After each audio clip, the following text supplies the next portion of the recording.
तो hello guys, बहुत बहुत स्वागत है आपका परीक्षा गुरु के यूट्यूब चैनल में। मैं ललित मौर्य आप सभी का हार्दिक अभिनंदन करता हूं। तो लास्ट क्लास में हमने हार्ट के बारे में कंप्लीट किया था कि हार्ट जो है ये क्या होता है, इसका फंक्शन क्या होता है। तो इसका फंक्शन क्या होगा दोस्तों कि ये ब्लड को पंप करने का काम करता है और यह एक मस्कुलर ऑर्गन होता है। यह एक कैसा, तो ये एक पेशीय अंग होता है, ठीक है। और इसके बाद हमने देखा था कि जो हृदय है उसके 4 चैम्बर होते हैं, 4 कक्ष होते हैं। और इसके बाद इसके अंदर 4 बॉल्व होते हैं और बॉल्व जब खुलते हैं और बंद होते हैं तो धड़कन सुनाई देती है। लब डब की जो साउंड है वो कैसे सुनाई देगी, तो हृदय के खुलने और बंद होने से सुनाई देती है, ठीक है। फिर हमने देखा था कि एक धड़कन में लगा समय ये होता है 0.8 सेकंड का। एक धड़कन में लगा समय 0.8 सेकंड और एक धड़कन में कितना ब्लड पंप होगा, तो 70 ml ब्लड जो है वो पंप होता है, ठीक है। तो जब हम मानव परिसंचरण तंत्र पढ़ रहे थे तो इसमें हमने देखा था कि इसमें भाग लेने वाले कौन कौन से अंग होते हैं। तो इसमें एक था हृदय, हार्ट, ठीक। दूसरा था रक्त, ब्लड, और तीसरा जो होता है ये होता है रक्त वाहिनियां। ये होता है रक्त वाहिनियां। रक्त वाहिनियां जिन्हें कहा जाता है ब्लड वेसल्स, जिन्हें कहा जाता है ब्लड वेसल्स, ठीक है। तो हार्ट हम पढ़ चुके हैं, हार्ट हमारा कंप्लीट हो चुका है, ठीक है। जिन लोगों ने क्लास अगर अभी ज्वाइन की है तो वो पीछे प्रीवियस लेक्चर देख सकते हैं आपके, जो उसमें हम ब्लड भी पढ़ चुके हैं, ठीक है। ब्लड पढ़ चुके हैं, जो इस कोर्स की स्टार्टिंग है वो ब्लड से ही की गई है। तो अगर आपको स्टार्टिंग से देखना है तो आप ब्लड देखेंगे, उसके बाद सीरियल वाइज जो है प्लेलिस्ट पूरी बना दी गई है साइंस स्पेशल की, तो वहां से आप इसको सर्च करके देख सकते हैं, ठीक। तो हम हार्ट कंप्लीट कर चुके हैं, ब्लड कंप्लीट कर चुके हैं और आज जो हम पढ़ेंगे वो पढ़ेंगे रक्त वाहिनियां, ब्लड वेसल्स, ठीक है। ब्लड वेसल्स पढ़ेंगे यहाँ पे। तो नेक्स्ट हेडिंग अब आप लिखोगे ब्लड वेसल्स, रक्त वाहिनियां। रक्त वाहिनियां का मतलब ये होगा कि रक्त ले जाने वाली जो डक्ट्स हैं, जो नलिकाएं हैं, उन्हें कहा जाता है रक्त वाहिनियां। और ये कितनी टाइप की होती है, तो ये 3 प्रकार की होती है। एक होती है आर्टरी जिसे कहा जाता है धमनी, एक होती है वेन, जिसे कहा जाता है शिरा, और एक होती है कैपिलरीज, एक होती है कैपिलरी, एक होती है केशिका, ठीक है, केशिका। तो तीनों को समझना है। तो सबसे पहले फर्स्ट आप लिखोगे इसमें हेडिंग, फर्स्ट लिखेंगे इसमें हेडिंग आर्टरीज, आर्टरीज या धमनी, ठीक है। फर्स्ट लिखेंगे धमनी, आर्टरीज या धमनी। तो धमनी जो है कैसे पहचानेंगे कि कोई भी जो वेसल्स है, कोई भी जो डक्ट है वो एक धमनी है। तो धमनी की सिर्फ एक ही पहचान होगी कि ये हृदय से अंगों तक रक्त पहुंचाने का काम करती है। अब चाहे वो प्योर ब्लड हो चाहे वो इम्प्योर ब्लड हो, ये सभी क्या करेंगे, हृदय में जो ब्लड होगा उसको हर एक अंग तक पहुंचाने का, ले जाने का काम जो है वो किसका होगा, वो धमनियों का होगा, ठीक है। ये इनका मेन गुण होता है। तो धमनियां क्या होती हैं, तो यह हृदय से, यह हृदय से, हृदय से अंगों तक, हृदय से अंगों तक रक्त को ले जाती है, ले जाती है, ठीक है। ये इसका मेन फंक्शन है, ये इसकी मेन पहचान। डायरेक्शन क्या होगी, तो हार्ट टू अंग, हृदय से अंगों की तरफ जो भी रक्त को ले जाएंगी उन्हें कहा जाएगा धमनियां, उन्हें क्या कहा जाएगा, धमनियां। अब देखिए फ्रेंड्स कि यहाँ पे होता क्या है कि जब भी हृदय से रक्त जाता है तो जनरली शुद्ध रक्त ही जाएगा, क्योंकि हृदय से जब रक्त जाएगा तो वो कहां से होके आएगा, फेफड़े से होके शुद्ध होके आएगा, जैसा कि हमने लास्ट में डायग्राम बनाया था, ठीक है। लास्ट में हमने डायग्राम बनाया था, तो उस हिसाब से देखेंगे कि तो अधिकतर धमनियों में यानी मैक्सिमम जो सभी धमनियां हैं उनमें शुद्ध रक्त ही फ्लो होता है, उनमें शुद्ध रक्त ही फ्लो होता है। लेकिन लेकिन अगर हम बात करते हैं पल्मोनरी धमनी की, अगर हम बात करते हैं फुफ्फुस धमनी की, तो उसमें जो है वो इम्प्योर ब्लड फ्लो होता है, उनमें अशुद्ध रक्त फ्लो होता है। एक रफली डायग्राम मैं फिर से एक बार बनाऊंगा ताकि आपको समझ में आए, ठीक है। तो मान लो कि इस तरह से ये है, देखो इस तरह से हमने बनाया था लास्ट क्लास में, ठीक। ये तो आप इसको फिर से एक बार मैं समझाता हूं आपको ऐसे।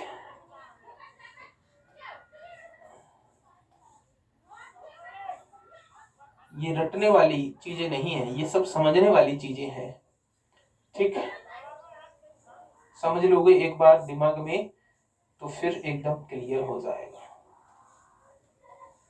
ये सेप्टम होता है, ठीक है, ये मसल्स होती है, बीच में डिवाइडेशन होता है, और ये हो गई महाधमनी, ठीक, ये हो गई महाधमनी।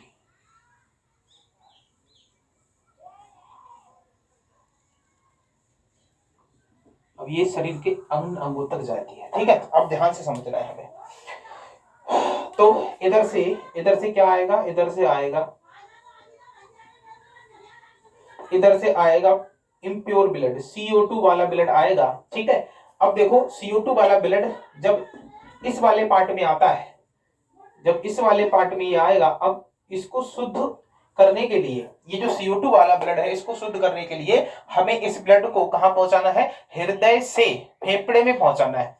तो हृदय से जब भी कोई रक्त लेके जाएगा तो उसे कहा जाएगा धमनी, ठीक है, उसे कहा जाएगा धमनी। तो हृदय से फेफड़े तक, यह है फेफड़ा, हृदय से फेफड़े तक जो रक्त को पहुंचाता है, हृदय से फेफड़े तक जो रक्त को पहुंचाता है, तो ये तो एक धमनी होगी, और इस धमनी का जो नाम होगा, तो इस धमनी का नाम होगा पल्मोनरी धमनी, इस धमनी का नाम होगा पल्मोनरी आर्टरी, इस धमनी का नाम होगा फुफ्फुस धमनी, ठीक है।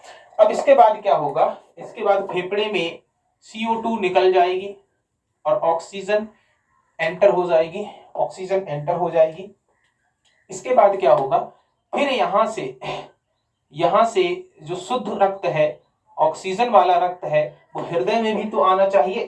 तो अंगों से हृदय तक रक्त को कौन लेके आता है, तो सिराएं लेके आती हैं। तो ये क्या हो जाएगा, तो ये जो है ये हो जाएगा पल्मोनरी सिरा, पल्मोनरी वेन, ये हो जाएगी पल्मोनरी वेन, ठीक है। इसके बाद क्या होगा, इसके बाद जो हृदय है ये महाधमनी में पहुंच जाएगा, ब्लड जो है वो महाधमनी में पहुंच जाएगा, और महाधमनी में पहुंचने के बाद ये सभी अंगों में डिस्ट्रीब्यूट हो जाएगा, सभी अंगों में क्या हो जाएगा, डिस्ट्रीब्यूट। तो अगर हम धमनी की बात करते हैं तो धमनी है, पल्मोनरी धमनी एक ऐसी धमनी है जिसमें कैसा रक्त बहता है, तो CO2 वाला रक्त बहता है। बाकी सभी धमनियों में कैसा रक्त बहेगा, तो ऑक्सीजन वाला रक्त बहेगा। तो इसीलिए कहते हैं कि सभी धमनियों में शुद्ध रक्त बहता है, लेकिन जो पल्मोनरी आर्टरीज है, जो फुफ्फुसीय धमनी है, उसमें कैसा रक्त बहेगा, तो आंसर होगा कि उसमें जो है वो अशुद्ध रक्त बहता है।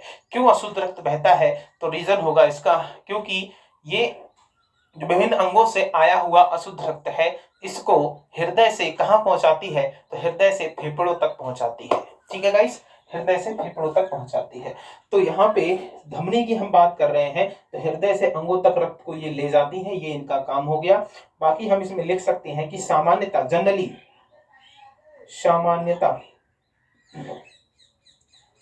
सामान्यता सभी धमनी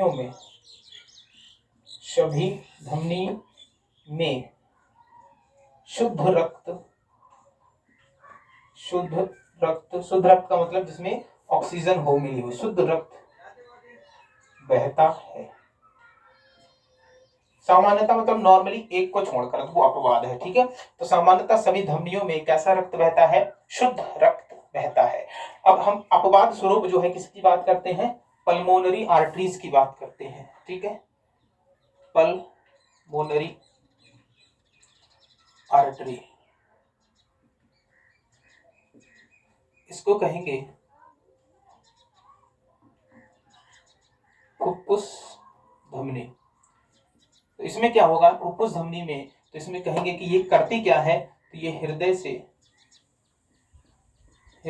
फेफड़े तक,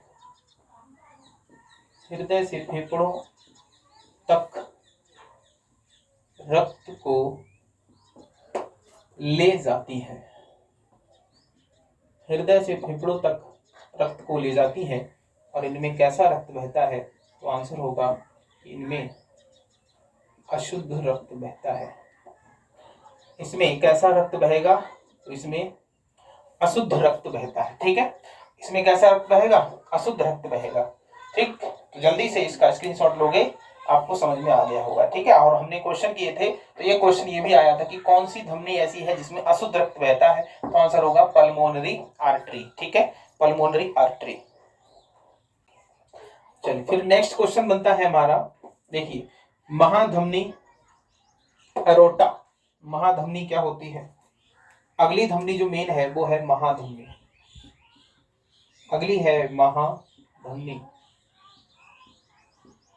महाधमनी, तो जितना भी शुद्ध रक्त आया है वो सब कहाँ इकट्ठा हो जाता है, ये सब महाधमनी में इकट्ठा हो जाता है। तो हम इसमें कहेंगे कि इसमें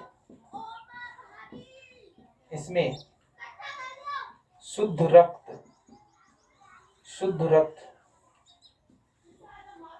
इकट्ठा हो जाएगा, यहाँ पे इकट्ठा होकर शरीर के विभिन्न अंगों में पहुंचता है, शरीर के विभिन्न अंगों में पहुंचता है। बस इतना आपको ध्यान रखना है। ठीक है, फिर एक है नेक्स्ट जो है वो है आपकी कोरोनरी धमनी, कोरोनरी आर्टरी, कोरोनरी आर्टरी।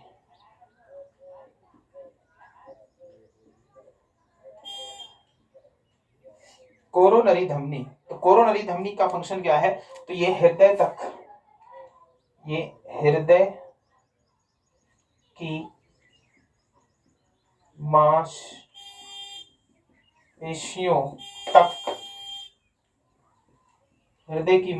तक रक्त को ले जाती है, हृदय की मांसपेशियों तक रक्त को ले जाएंगी। और ये जो कोरोनरी धमनी है, इसके ब्लॉक होने से, अगर ये ब्लॉक हो जाए तो इसके ब्लॉक होने से क्या होता है, इसके ब्लॉक होने से हार्ट अटैक आता है। ठीक है, तो ये भी आप नोट करोगे।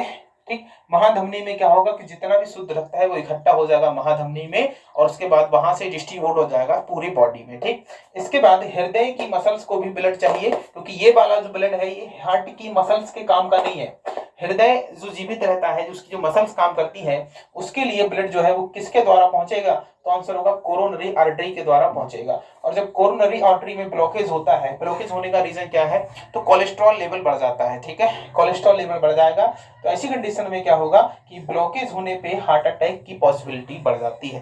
ठीक है, हार्ट अटैक की संभावना जो है वो बढ़ जाएगी। तो नोट करोगे इसको जल्दी से।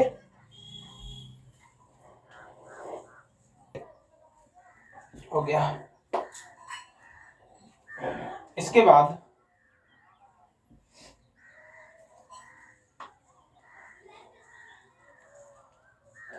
बाद शिराएं क्या होती हैं इसको देख लेते हैं। ठीक है, शिराएं क्या होती हैं, शिरा वेन्स,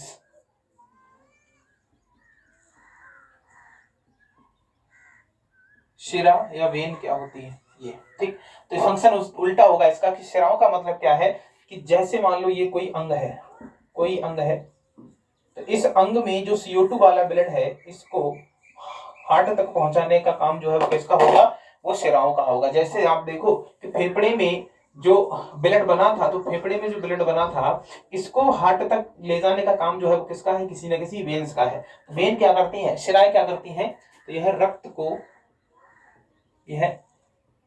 रक्त को कहां से, अंगों से, डायरेक्शन हो जाएगी चेंज, अंगों से हृदय तक ले जाती है। ठीक है, ये इनका काम होगा। तो नॉर्मली जैसे हमने देखा था कि धमनियों में शुद्ध रक्त बहता है, इसी तरह से जितनी भी शिराएं हैं उनमें कैसा रक्त बहेगा, तो आंसर होगा कि उनमें अशुद्ध रक्त बहता है। ठीक है, तो यहाँ पे लिखोगे कि सभी सामान्यता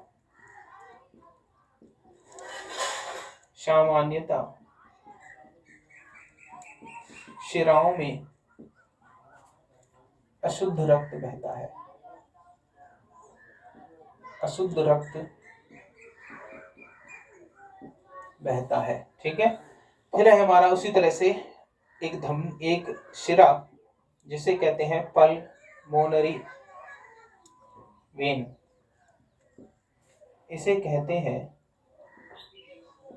फुफ्फुस शिरा, इसे कहते हैं फुफ्फुस शिरा। तो फुफ्फुस शिरा का काम क्या होगा, तो ये क्या करेगा, तो यह फेफड़ों से रक्त को हृदय तक पहुंचाता है, हृदय तक पहुंचाता है। ठीक है, फेफड़ों से रक्त को कहां तक पहुंचाएगा, हृदय तक पहुंचाएगा। और इसमें कैसा रक्त बहेगा, तो आंसर होगा कि इसमें शुद्ध रक्त बहता है, इसमें शुद्ध रक्त बहता है। ठीक है, तो आप ऐसे समझ लो कि जिसके आगे फुफ्फुस लगा हो या पल्मोनरी लगा हो उसका फंक्शन उल्टा हो जाएगा। ठीक है, फंक्शन का मतलब ये है कि ब्लड ले जाने की जो कंडीशन है वो उल्टी हो जाएगी, कि जैसे सभी शिराओं में अशुद्ध रक्त बहता है, लेकिन पल्मोनरी शिरा की बात करेंगे तो उसमें शुद्ध रक्त बहेगा। सभी धमनियों में शुद्ध रक्त बहता है, लेकिन अगर हम पल्मोनरी धमनी की बात करेंगे तो उसमें अशुद्ध रक्त बहता है। ठीक है, उसमें अशुद्ध रक्त बहता है। क्लियर इतनी बात। इसके बाद यह है महाशिरा, सुपीरियर वेना कोवा इसे कहते हैं, यह है महाशिरा। तो जिस तरह से महाधमनी में शुद्ध रक्त इकट्ठा होकर सभी अंगों तक पहुंचता है, उसी तरह से क्या होगा कि महाशिरा में कैसा रक्त इकट्ठा होगा, महाशिरा में अशुद्ध रक्त इकट्ठा होता है। इसमें क्या होगा कि इसमें अशुद्ध रक्त इकट्ठा होकर हृदय तक पहुंचता है, हृदय तक पहुंचता है, हृदय तक पहुंचता है। इकट्ठे का मतलब ये नहीं है कि यहाँ पे ये ठहरा रहेगा, इकट्ठे का मतलब ये है कि सभी अंग जो है, सभी अंगों से जो रक्त है वो कहाँ पे आएगा, वो महाशिरा में आएगा, और महाशिरा से फिर कहाँ जाएगा, तो महाशिरा से फिर ये हार्ट में जाता है। ठीक है, तो ये हो गई शिराएं। वेन्स और शिराएं आपको क्लियर हो गई होंगी, है ना, वेन्स और शिराएं क्लियर हो गई हैं। चलो, इसके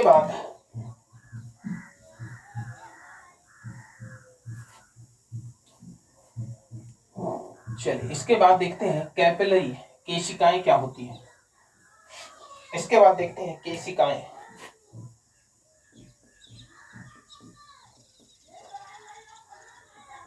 केशिकाएं कैपिलरीज केशिकाएं, तो ऐसे समझ लो कि जैसे ये कोई धमनी है, इसमें ब्लड फ्लो हो रहा है। ठीक है, ये है कोई आर्टरी, ये कोई धमनी है, और ये कोई शिरा है, ये क्या है,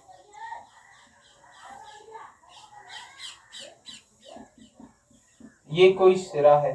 ठीक, अब बीच में क्या होगा, तो बीच में बहुत ही पतली पतली नलियां होंगी, बहुत ही पतली पतली क्या होंगी, डक्ट्स होंगी, बहुत ही पतली पतली डक्ट्स होंगी। तो इन डक्ट्स को, इनको कहा जाता है केशिकाएं, इनको कहा जाता है केशिकाएं। ठीक है, तो अगर क्वेश्चन पूछे कि केशिकाएं जो है वो कहाँ पाई जाती है, तो ये मसल्स में पाई जाती है, मांसपेशियों में पाई जाती है, स्किन के नीचे पाई जाती है। तो स्किन के नीचे अगर हम ऐसे समझ लो कि जैसे जो मसल्स में लगाने वाला इंजेक्शन जो होता है, मांस में लगने वाला इंजेक्शन, अगर वो यहाँ लगा दिया जाएगा, यहाँ लगाएगा इंजेक्शन, अगर यहाँ लगेगा, तो ऐसी कंडीशन में क्या होगा कि जो ब्लड है इन कैपिलरी के जरिए उस दवाई को, उस इंजेक्शन को कहाँ पहुंचा देगा, वेन्स में पहुंचा देगा, और इसमें थोड़ा सा क्या होता है, डिले होता है। ठीक है, इसी तरह से अगर हम डायरेक्ट यहाँ पे लगा दें तो उसका असर जो है जल्दी हो जाता है। तो ये कहलाता है इंट्रावीनर, और ये कहलाएगा क्या, इंट्रा मसल्स मस्कुलर, ये इंजेक्शन कहलाते हैं। ठीक है, तो केशिकाएं क्या होती हैं, तो केशिकाएं होंगी जो आर्टरी और सिराओं को जोड़ने का काम करती हैं, या आर्टरी और जो वेन्स है जहां पर ज्वाइंट होते हैं उन्हें क्या कहते हैं, केशिकाएं कहते हैं। या छोटी छोटी सूक्ष्म ऐसी नलिकाएं जो पूरी मांसपेशियों में, स्किन में फैली रहती हैं, उन्हें क्या कहते हैं, उन्हें केशिकाएं कहते हैं। क्योंकि धमनियां ये बड़ी होती हैं और ये हर जगह नहीं जा सकती, स्किन यहाँ पे नहीं जा सकती है, लेकिन ब्लड पहुंचना हर जगह जरूरी है। स्किन की सेल है तो वहां भी ब्लड पहुंचना जरूरी है, तो वहां पे जो ब्लड है वो कैसे पहुंचेगा, तो इन केशिकाओं के द्वारा पहुंचता है। ठीक है, तो इसमें आप इतना ही लिखोगे इसमें कि धमनी और सिराओं के जोड़ को, धमनी और सिराओं के जो ज्वाइंट होता है उसे क्या कहते हैं, केशिकाएं कहते हैं। और ये मांसपेशियों में, त्वचा के नीचे क्या करती हैं, ब्लड पहुंचाने का काम करती है। बस इतना आपको इसमें लिख लेना है। ठीक है, इसमें इतना लिख लेना है, लिख लोगे इसमें कि धमनी और सिराओं के जोड़ को केशिकाएं कहते हैं, धमनी और सिराओं के जोड़ को केशिकाएं कहते हैं, और ये मांसपेशियों में और त्वचा के नीचे पाई जाती है, और ये क्या करती है, उनकी कोशिकाओं को ब्लड पहुंचाने का काम करती है। ठीक है, इतना इसमें लिख लेना है हमें। ठीक, चलो इसके बाद फिर है आपका blood pressure. Blood pressure, blood pressure, रक्त दाब, इसे रक्तचाप भी कहते हैं। ब्लड प्रेशर या रक्तदाब। तो ब्लड प्रेशर जो है ये धमनी और सिराओं का प्रेशर होता है। ठीक है, तो ऐसे समझोगे कि जैसे जब हृदय से सिस्टोल होगा, जब हृदय से संकुचित होगा, तो उसमें प्रेशर जो है वो हाई प्रेशर के साथ जाएगा। ठीक, ऐसा समझ लो जैसे बच्चों वाली जो पिचकारी होती है, जो प्रेस करने वाली बोतल वाली पिचकारी जो होती है, तो उसमें जब हम प्रेस करते हैं तो पानी जो है बहुत ही ज्यादा प्रेशर के साथ निकलता है। तो जब हृदय सिकुड़ेगा तो ऐसी कंडीशन में क्या होगा कि जो ब्लड है वो कहाँ जाता है, धमनियों में जाता है। तब आप बताओ कि धमनियों में प्रेशर ज्यादा होगा या फिर वेन्स में प्रेशर ज्यादा होगा, तो आंसर होगा कि धमनियों में प्रेशर जो है वो ज्यादा होता है, क्योंकि इसमें संकुचित अवस्था में जो ब्लड है वो फ्लो होता है। ठीक है, झटके से फ्लो होगा। ऐसे जैसे ही क्या होगा, जैसे ही इस तरह से दबाएंगे, जैसे ही हृदय क्या करेगा, अपने आप को संकुचित करेगा, प्रेस करेगा, वैसे ही ब्लड निकलेगा, फिर प्रेस करेगा, फिर ब्लड निकलेगा। तो धमनियों में प्रेशर ज्यादा होता है। ठीक है, और इनमें ब्लड जो है झटके के साथ फ्लो होता है। इसीलिए धमनियों की जो वॉल है, जो इंटरनल वॉल है, वो सिराओं की अपेक्षा कैसी होती है, मोटी होती है। अगर आपसे क्वेश्चन पूछ लें कि बताओ वेन्स में इंजेक्शन क्यों लगाया जाता है, आर्टरीज में इंजेक्शन क्यों नहीं लगाते हैं, तो इसके दो रीजन होते हैं। पहला रीजन ये कि जो वेन्स है वो आपको ऊपरी आउटर स्किन पे आसानी से मिल जाती है, जबकि जो आर्टरीज हैं, जो धमनियां हैं, वो मसल्स में धसी हुई होती हैं, वो एक तो आसानी से मिलेगी नहीं। मान लो बाई चांस मिल भी गई तो ऐसी कंडीशन में क्या होगा, क्योंकि उनकी जो बॉल है वो मोटी होती है और इस वजह से उसमें इंजेक्शन लगाना पॉसिबल नहीं होता है। ठीक है, तो यहाँ पे जो ब्लड प्रेशर है इसको हम कैसे लिखते हैं, तो इसको हम लिखते हैं 120/80, और ये होता है mmHg। mm का मतलब है मिलीमीटर और hg का मतलब है यहाँ पे मरकरी। hg का मतलब है यहाँ पे मरकरी। ठीक है, hg का मतलब है यहाँ पे पारा, पारा। ठीक, पारा। 120/80 ही राइट है। ठीक है, अगर ऐसे ऑप्शन में कहीं पे मिल जाए 80/120 तो ये क्या हो जाएगा, ये रॉन्ग हो जाएगा, ये गलत हो जाएगा। गलत क्यों हो जाएगा, तो सिंपल लॉजिक है, क्योंकि 120 जो है ये कैसा होता है, 120 वाले को कहते हैं सिस्टोलिक, सिस्टोलिक होता है ये। ठीक है, और जो 80 वाला होता है ये होता है डायस्टोलिक, डायस्टोलिक। सिस्टोलिक इसको कहते हैं हिंदी में संकुचन, और ये होता है शिथिलन, शिथिलन। ठीक है, ये जो ब्लड प्रेशर है ये किसका होगा, तो ये होता है धमनी का, ये धमनी का होता है, और ये किसका होगा, ये शिराओं का होता है। ठीक है, ये होता है शिराओं का। समझ गए कि नहीं बताओ। ब्लड प्रेशर नॉर्मल सामान्य मनुष्य का कितना होगा, तो 120/80 mmHg होता है। Hg यहाँ पे मरकरी है, मरकरी की एक क्या होती है, स्केल होती है, उसमें हम मेजर करते हैं। इस तरह से आपने देखा होगा कि कहीं पे जो हाथ में इस तरह से कपड़ा लपेट के और बीपी मेजर किया जाता है, और यहाँ पे फिर क्या होता है, यहाँ पे इस तरह से एक क्या होगा, पारा होगा, पारा होगा, और यहाँ पे नंबरिंग पड़ी होगी, ऐसे ऐसे करके नंबरिंग पड़ी होती है। तो पारा जहां पर भी ब्लिंक करता है, 2 बार क्या करेगा, ये प्रेशर के हिसाब से 2 बार झटका लगाएगा, ब्लिंक करेगा। तो उसी से मेजर कर लेते हैं कि मान लो अगर हम मेजर करते समय 100 पे ब्लिंक किया एक बार, और एक बार जो है वो 60 पे ब्लिंक किया, तो हम कहेंगे कि इसका जो बीपी है वो कितना है, 100/60 mmHg है। इस तरह से इसको मेजर करते हैं। और इस इंस्ट्रूमेंट का नाम क्या है, तो इस इंस्ट्रूमेंट का नाम है स्फिग्नोमैनोमीटर। ठीक है, तो ब्लड प्रेशर को जो मापने का यंत्र है, इसे कहा जाता है स्फिग्नोमैनोमीटर। ठीक है, स्फिग्नोमैनोमीटर इसको कहा जाता है। ब्लड प्रेशर जो है वो कैसे मापते हैं, स्फिग्नोमैनोमीटर से मापते हैं। कितना होता है, तो 120/80 mmHg होता है। 120 जो है किसका होगा, तो धमनी का होगा, और 80 जो है किसका होगा, शिराओं का होगा। ठीक है, इसको लिखने का तरीका यही है कि पहले हम कौन सा लिखेंगे, सिस्टोलिक लिखेंगे, और उसके बाद डायस्टोलिक लिखेंगे। या पहचानने का तरीका है कि पहले हमेशा क्या होगा, ज्यादा, जो ज्यादा वैल्यू है पहले वो होगी, बड़ा पहले होगा, छोटा जो है वो बाद में होगा। ठीक है, नोट करो इसको।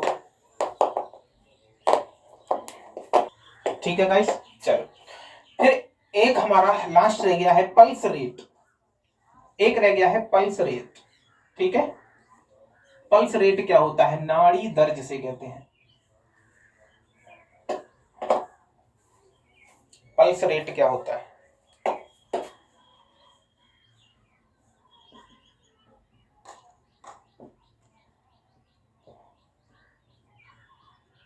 नाड़ी दर। तो नाड़ी दर क्या होगा, समझ लो कि जैसे मान लो ये कोई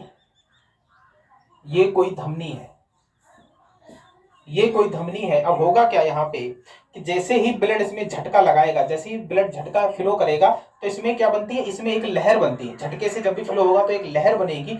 तो उस लहर को जब हम मेजर करते हैं तो वो किस रूप में दर्शाती है, वो नाड़ी के रूप में दर्शाती है। वो पल्स रेट कहलाती है, मतलब पल्स, एक तरह से पल्स जनरेट होती है, झटका जनरेट होता है। ठीक है, तो पल्स जो है वो आपका हार्ट बीट के ही इक्वल होता है। तो अगर क्वेश्चन आपने देखा होगा डॉक्टरों में कि यहाँ पे जो है वो क्या करते हैं, चेक करते हैं। तो यहाँ पे नाड़ी से किस बात का पता चलेगा, तो नाड़ी से हम डायरेक्टली हार्ट बीट का पता लगा सकते हैं, क्योंकि पल्स रेट जो है ये इक्वल होता है किसके, ये इक्वल होता है हार्ट बीट के। पल्स रेट जो है हार्ट बीट के इक्वल होता है। और हार्ट बीट कितना है, तो 72 बार पर मिनट होता है, ये 72 बार पर मिनट होता है। तो जो नॉर्मल पल्स रेट है, नॉर्मल पल्स रेट वो भी कितना होगा, वो भी आपका 72 पल्स पर मिनट होगा। या हम एवरेज अगर लिखें इसको तो 70 to 80 पल्स पर मिनट जो है वो क्या होती है, नॉर्मल पल्स रेट होती है। नॉर्मल पल्स रेट होती है। सोते हुए व्यक्ति की कितनी होगी, तो आंसर होगा कि सोते हुए व्यक्ति की जो है वो 60 पल्स पर मिनट होती है। कि सोते हुए व्यक्ति में ब्लड सर्कुलेशन की ज्यादा हमें नीड नहीं होती है, इसीलिए हार्ट बीट जो है वो कम हो जाएगी और पल्स रेट भी क्या हो जाएगा, कम हो जाएगा। ठीक है, तो यहां से जब हम इसको चेक करते हैं तो यहां से यहाँ पे क्या होती है, यहाँ पे एक धमनी होती है, यहाँ पे एक धमनी होती है फ्रेंड। ठीक है, उसे कहते हैं रेडियल आर्टरी, उसे कहते हैं रेडियल आर्टरी इसे कहा जाता है। तो रेडियल धमनी यहाँ पे होती है, जिससे हम क्या करते हैं, जिससे हम पल्स रेट का पता लगाते हैं। तो धमनी से ही पल्स रेट का पता लगेगा, ये आपको ध्यान रखना है। ठीक है, धमनी से ही क्या होगा, पल्स रेट का पता लगेगा। ठीक, एक यहाँ पे होती है आर्टरी, यहाँ गर्दन के पास। तो आपने मूवियों में देखा होगा कि गोली भाई से मारी, और उसके बाद क्या हुआ कि उसके बाद जो भी गोली मारने वाला, चाहे वो विलेन हो चाहे वो कोई सैनिक हो, तो वो क्या करते हैं, चेक करते हैं, यहाँ गर्दन पे हाथ लगा कि मरा है कि नहीं मरा है। तो यहाँ भी एक क्या होती है, धमनी। तो कुछ जगह से हमें पता चल जाता है, क्योंकि कुछ जगह पे जो धमनियां है वो उभरी हुई होती हैं, बाकी जो मेन धमनियां है वो सब कहाँ है, अंदर धसी हुई है। तो 3 जगह से हम जो है पल्स का पता लगा सकते हैं कि इंसान जिंदा है या मुर्दा है। एक तो यहाँ पे धमनी होती है कलाई के पास में, यहाँ से पता लगा सकते हैं। दूसरा गर्दन के पास में होती है, यहाँ से पता लगा सकते हैं। और तीसरा कहाँ, इस कोहनी के पास में, यहाँ पे जो ज्वाइंट है यहाँ पे होती है, यहाँ से पता लगा सकते हैं। तो बीपी जो है वो इसी आर्टरी से, यही सी धमनी से मापा जाता है। ठीक है, इसी धमनी से इसको मापा जाएगा। क्लियर है? तो यहाँ पे हाथ के पास जो होती है उसे क्या कहते हैं, उसे कहते हैं रेडियल, उसे कहते हैं रेडियल। आप ऐसे लिख लोगे इसको, कलाई। कलाई के पास जो धमनी होती है उसे कहा जाता है radial, radial artery, radial artery. ठीक है, और एक होती है कहां पे, कोहनी में, इस ज्वाइंट पे होती है, कोहनी के ज्वाइंट पे होती है, कोहनी के ज्वाइंट पे होती है, इसे कहा जाता है ब्रेंकियल, ब्रेंकियल आर्टरी। तो अगर क्वेश्चन ये पूछे कि जो ब्लड प्रेशर है वो कहां, किस धमनी से मेजर किया जा सकता है, तो आंसर होगा कि ये आपका कौन सा, ब्रेंकियल, कोहनी के पास वाली जो है वहां से मेजर करते हैं। ठीक, गले के पास में जो है, गले में चेक करते हैं कि मरा है कि जीवित है, तो गले में होती है कैरोटिड, गले में होती है कैरोटिड आर्टरी। ठीक है, तो 3 जगह से हम पता लगा सकते हैं कि इंसान जीवित है या मृत्यु को प्राप्त हो चुका है। ठीक है, 3 जगह से हम इसका पता लगा सकते हैं। क्या हो गया, शांत हो जा। चलिए, समझ गए? चलिए, पल्स रेट समझ में आ गया। ठीक, अब इसके बाद अगर हमें हार्ट की एक्टिविटीज को मेजर करना है, हार्ट की एक्टिविटी को मेजर करना है, तो इसके लिए हम किसका इस्तेमाल करते हैं, ईसीजी करवाते हैं। ईसीजी, ईसीजी क्या है, तो ये हृदय, हृदय की क्रिया विधि, हृदय की क्रिया विधि को मापने का यंत्र है। ठीक है, आपने मूवियों में देखा होगा, मूवियों में देखा होगा कि जैसे आईसीयू में कोई व्यक्ति है, मान लो जैसे किसी विलेन के प्रति कोई गवाह है और गवाह को क्या करते हैं, अटैक किया जाता है और वो हॉस्पिटल में भर्ती है, तो एक स्क्रीन पे इस तरह से ऐसे चलता होता है, इस तरह से ऐसे चलता होता है, ग्राफ होता है कि नहीं। तो यही फ्रेंड्स क्या होता है, यही ईसीजी होता है, इलेक्ट्रोकार्डियोग्राफ होता है। और इस यंत्र को क्या कहते हैं, इलेक्ट्रोकार्डियोग्राम कहते हैं। तो ईसीजी जो है इसका फुल फॉर्म है इलेक्ट्रोकार्डियोग्राम,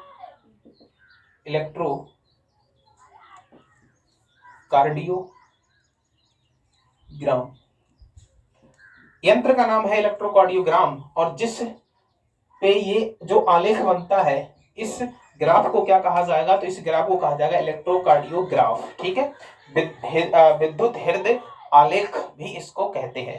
समझ में आ गई बात? तो ईसीजी पूछ लेते हैं कि ईसीजी जो है वो किस के लिए यूज की जाती है, तो आंसर होगा कि हृदय की क्रिया विधि के लिए यूज की जाती है, हृदय की क्रिया विधि के लिए यूज की जाती है। तो हमारा जो ब्लड सर्कुलेटरी सिस्टम है, जिसमें हमने ब्लड बहुत अच्छे से पढ़ा, जिसमें हमने हार्ट बहुत अच्छे से पढ़ा, और इसके बाद हार्ट के अलावा जो आर्टरीज हैं, वेन्स हैं, कैपिलरीज हैं, ब्लड प्रेशर, जो सारे के सारे हम कवर लेके चल रहे हैं। तो आई होप कि आपको इससे कोई भी शिकायत नहीं रही होगी। ठीक है, कि मटेरियल के लेकर, क्वालिटी को लेकर, ठीक है, कोई शिकायत अगर होती है तो आप कमेंट सेक्शन में कमेंट करके जरूर बताना। शिकायत लायक वैसे कुछ छोड़ा नहीं है कि जिससे आपको ऐसा लगे कि लेवल कम है। ठीक है, क्योंकि ये साइंस में आप देखोगे कि क्वेश्चन जो है वो कहीं से भी पूछ सकते हैं, फैक्चुअल, कॉन्सेप्चुअल, कहीं से भी इसको पूछा जा सकता है गाइस। ठीक है, तो हमारा ब्लड सर्कुलेटरी सिस्टम जो है कंप्लीट होता है। अब इसके बाद हम नेक्स्ट सिस्टम पढ़ेंगे, वो पढ़ेंगे अगली क्लास में, नेक्स्ट क्लास में। ठीक है गाइस, तो चलिए इसी के साथ इसको यहीं पे फिनिश करते हैं। तो thank you guys, have a nice day. और ऐसे ही हमारे साथ बने रहिए, और सेशन को देखिए ज्यादा से ज्यादा आप शेयर करेंगे, ज्यादा से ज्यादा उसको लाइक कीजिए। अगर आपको पसंद आता है तो लाइक जो है प्रेस जरूर कीजिए, क्योंकि कोई टीचर होता है तो उसको कैसे पता चलेगा कि बच्चों को मोटिवेशन, टीचर को कैसे मिलेगा। आपको मोटिवेशन यहाँ इस क्लास से मिलता है, लेकिन टीचर को मोटिवेशन कैसे मिलेगा, तो उसको मिलेगा लाइक से मोटिवेशन, उसको मिलेगा व्यू से मोटिवेशन। तो अगर आप इस तरह से लाइक करोगे, अगर लाइक करने के लायक है तो लाइक करना है, ठीक है। अगर आपको समझ में आता है तो लाइक बनता है, तो आप इसको ज्यादा से ज्यादा शेयर करो और हर एक स्टूडेंट तक इसको पहुंचाओ जिसको भी इसकी नीड है, ठीक है गाइस। चलो तो आज के लिए इतना ही, थैंक यू।